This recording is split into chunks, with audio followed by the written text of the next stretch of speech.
Every time you make a pathological moral decision, you move the world one step closer to complete annihilation. And I absolutely believe that. I think the historical evidence is crystal clear. And I also think that every time you make an appropriate moral decision and you manifest moral courage in the face of your own vulnerability, then you move the world one step farther from the brink.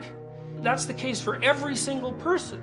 You know, Solzhenitsyn said, drawing on his Eastern Orthodox Christian background, every single person is the center of the world. A center of the world. Not the center of the world. The world's a complicated place. It can have all sorts of centers. It's hard to believe that you might be one of them, but everything about human existence is hard to believe. The fact that it's here at all is hard to believe. The nature of it's hard to believe.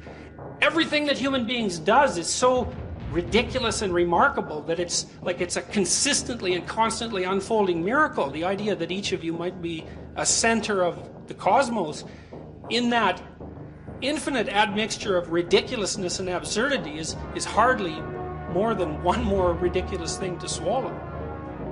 As we've become more technologically powerful, an increasing moral burden is being placed on each of us.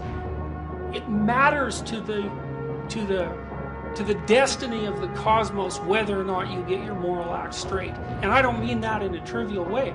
I believe that that's as close to an empirical fact as anything that can be demonstrated. And I also believe that's as terrifying a thing to consider as anything you could possibly imagine. And maybe it's too much to ask of people.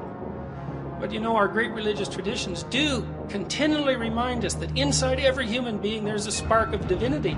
And that idea is a precondition for our entire system of law. There's always the possibility that it's true. And if it's true, it means that there's an infinite avenue of potential that lays open to every single person, and that the ability to transform the terrible conditions of reality into something not only acceptable but worthy of celebration actually lies within our grasp.